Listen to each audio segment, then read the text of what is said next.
To end with this, in 48, verse 9, something that so many prophets have said, and many more are going to say it as we proceed. In 48:9, God, having once again described the condition of the people, says, "For my name's sake I defer my anger. For the sake of my praise I restrain it for you, that I may not cut you off. Behold, I have refined you, but not like silver. I have tried you in the furnace of affliction. For my own sake, twice. For my own sake I do it. For how should my name be profaned? My glory I will not give to another." Do you find it offensive? I know you wouldn't. That God would say, my primary concern is my own reputation. I have met many who are very upset by that. They want God's primary concern to be saving you and me. But over and over, do not the prophets say, God, let the people go home after the 70 years for your sake. For your sake. Ezekiel's going to do it in the near future. So many times God says, I am acting for my own sake, for my own name, for my own reputation. Moses understood that. All God's friends say, God, let everything be done that you may look right as you really are. Does that leave us out? Well, if God does not convince his children, at least many of them, it would appear most of them, that he is not the kind of person his enemies have made him out to be.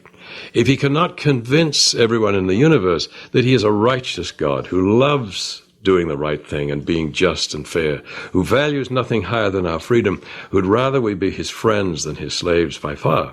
If he cannot convince us of that, who'd want to live with him? I mean, who could trust him? Who'd want to be saved? Who'd want him to come back? So for God to say, I'm doing these things primarily for my own sake, is he leaving us out? No, because if he wins the conflict over his character and government, we win. If he loses, we lose everything. And we also even lose the basis for our trust. So for God to win is for us to win. And that's why I think we can genuinely say the good news, the gospel, is primarily about him. The kind of person he is, that he's not as often misrepresented, but he is as the Son made him out to be. He even values our freedom so much, he says, I call you no longer my slaves, because slaves simply do what they're told. I call you rather my friends, because I want you to understand. And if you knew this truth would set you free. If he is that kind of a God, then he is worthy of our trust, and God can save and heal all who trust him. And I hope that he will come back, and I would like to live with him for the rest of eternity. The good news is not, first, various and sundry things he's done so that you and I can justly be forgiven and saved, as it's so often presented. Though if that brings comfort to some, fine. But when you read the Bible as a whole, the number one emphasis is the good news is about God, the kind of person that he is. And if he could just win his case, and he is described as winning it, when Jesus came, when he died, he says, it's won, it's finished. I've won my case. The book of Revelation, when Jesus went back to heaven on Sunday, said, you've won your case. We agree. You're holy, righteous, just, and good.